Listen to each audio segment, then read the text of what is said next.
Hey guys, welcome to a new video. The Premier League 24-25 season. It's now truly underway. Last week we saw 8 heroic goals scored after the 80th minute mark, and hopefully the drama continues into game week 10. Let's begin our predictions. Yeah, it was amazing last week. So many late goals. Huh? Yeah. That's what adds to the Drama of the Premier drama League. of Premier League or excitement of Premier League. Some of the games were really amazing. So we are looking forward to another week Yeah, of game such week 10. drama. Game week 10, and we will start with early kickoff. Newcastle versus Arsenal. At the St James's Park, Newcastle in the Premier League are now winless in 5 fixtures, but they turned that form around in the Cup a few nights back, beating Chelsea 2-0 at home. Yeah, that was good because Chelsea beat them 2-1 last weekend. Yeah, in and the then Premier League. they played well in the cup game. But Arsenal is different animal, isn't it?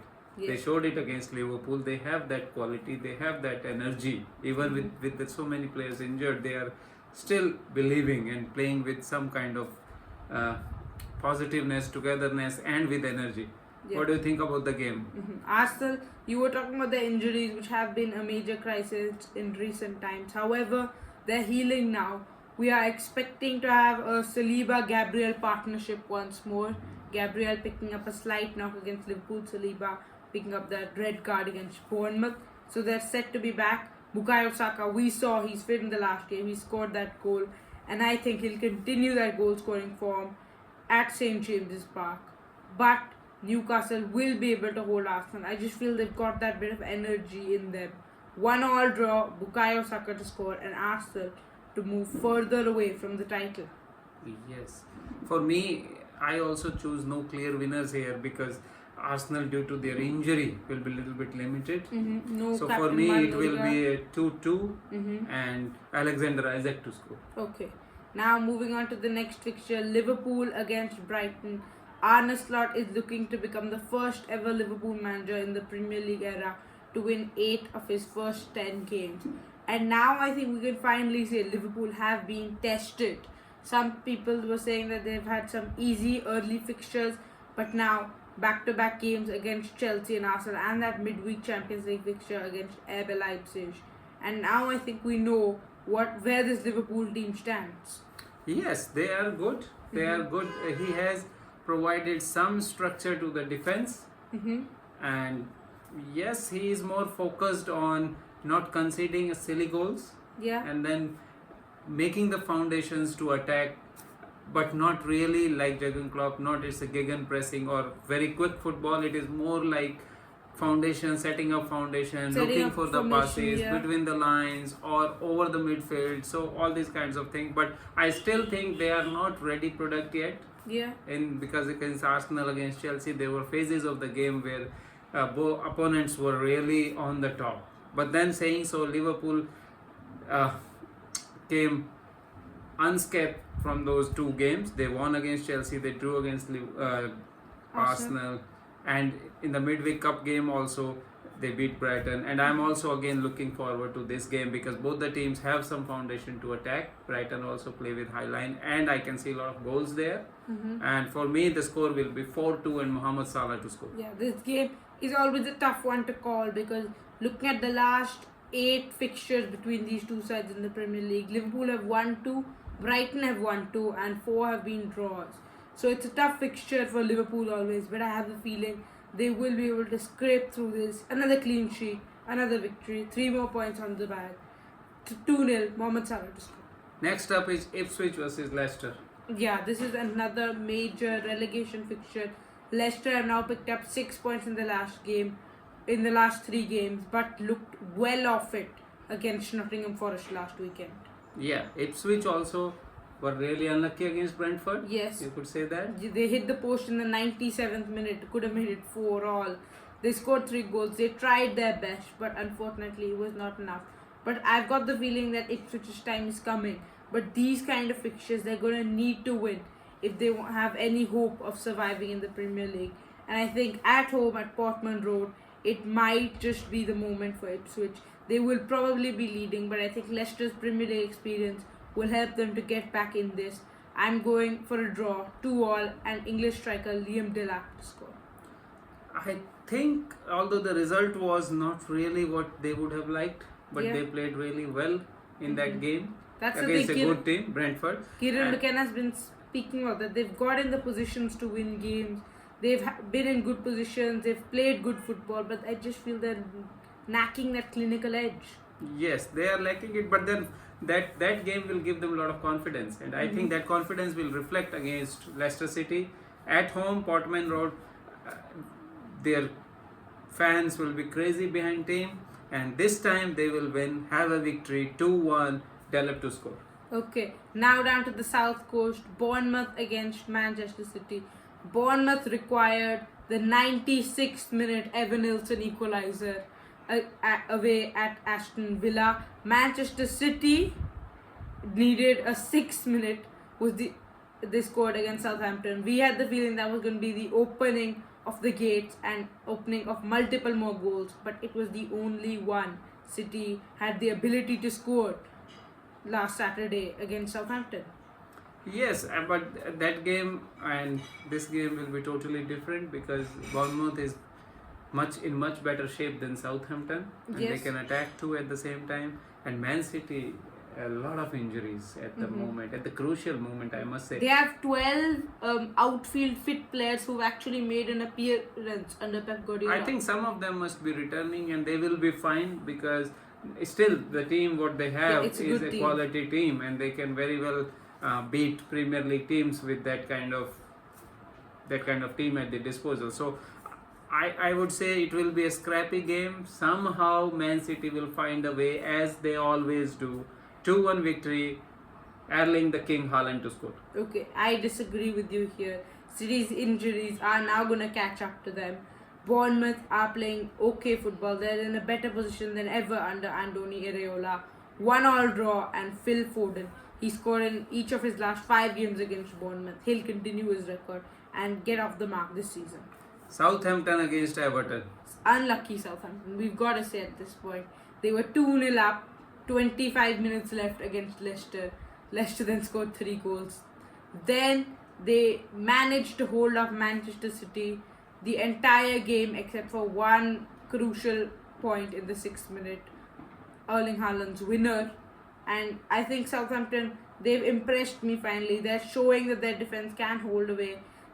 I feel they're lacking that confidence a bit. Yes. But I think they might have that confidence now with their victory in the EFL Cup against Stoke City, now in the quarters there. So I have a feeling that this is going to give Southampton some newfound confidence.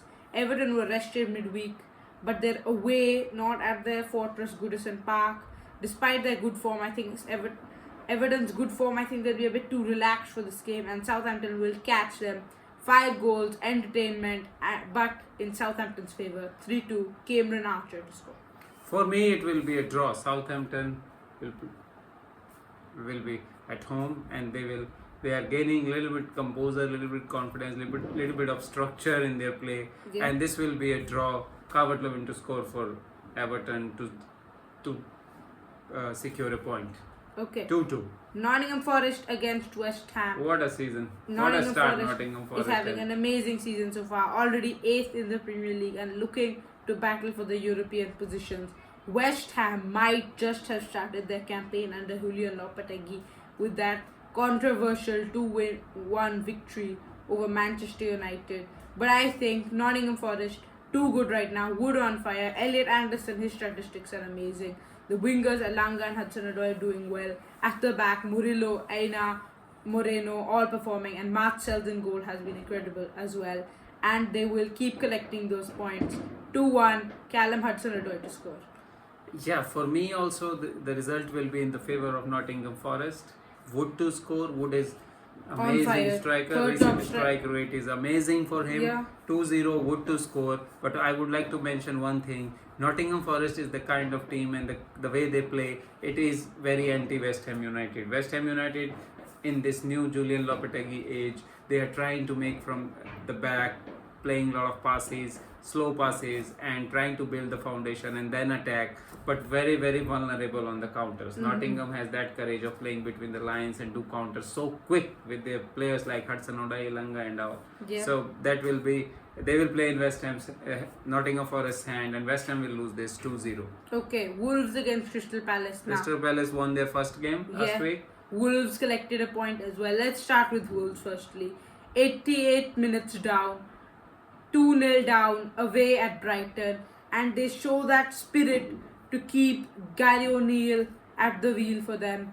2 goals scored, Algerian left back Ryan El-Nouri and then Brazilian striker Matthias Cunha. You can just see it by watching that second goal. It was a Brighton attacking chance. Wolves had applied so many players forward, and then Brighton had the room behind, but they just lost the ball carelessly. And the second Wolves one, they bring it forward and take the strike, score a goal. Wolves finally getting a little bit of what they deserve, and I think they'll get another point here. They're still going to have to be a bit more patient for the win, but I think Crystal Palace, although they've increased in confidence, they're still not at that level we know they can be, what we saw last season. So a 1-1 draw here should be a fair result, and Jean-Philippe Mateta to score.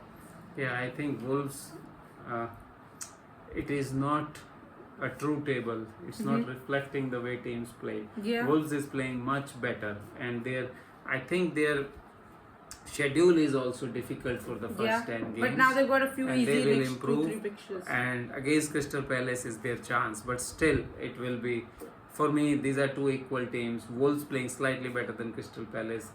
It will be a draw, Eze to score. Okay, Tottenham against Aston Villa now at the new Tottenham Hotspur ground.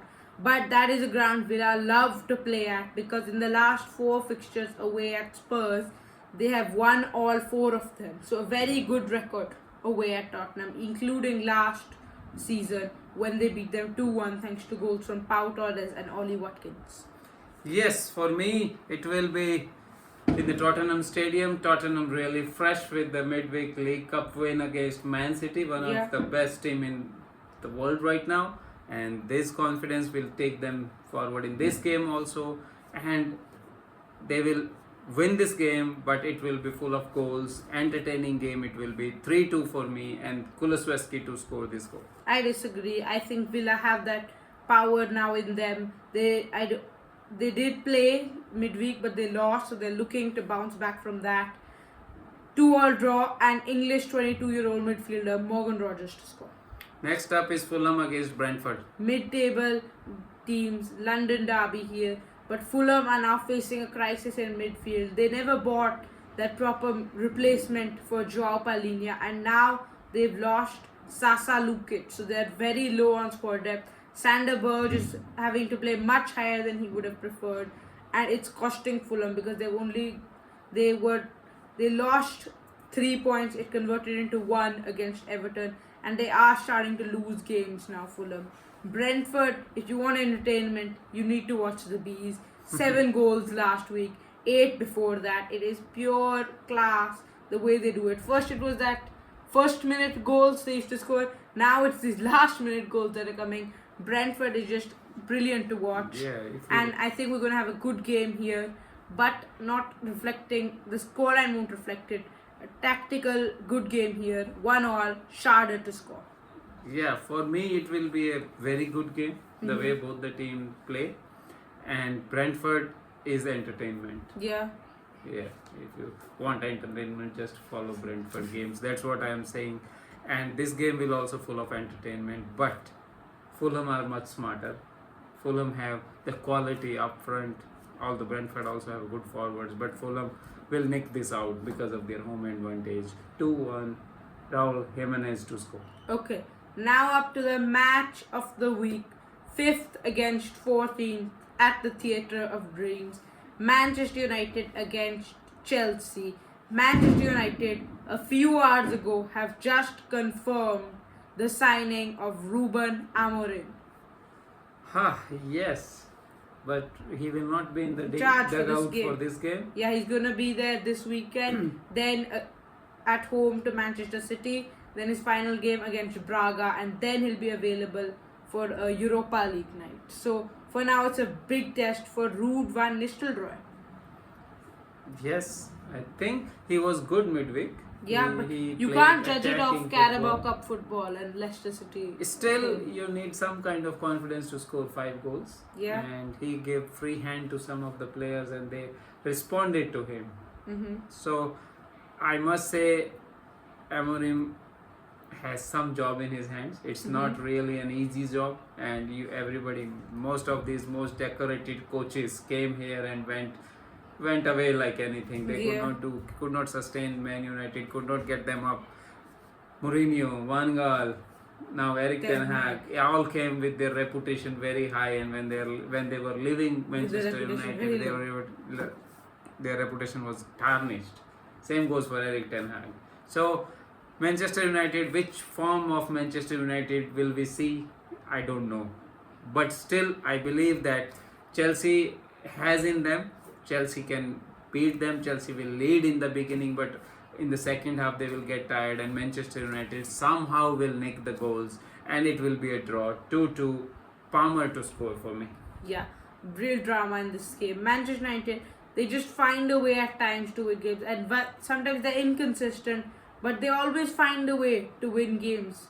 And I think once in a while they get off that mark, and this is what's going to happen. 2-1 victory.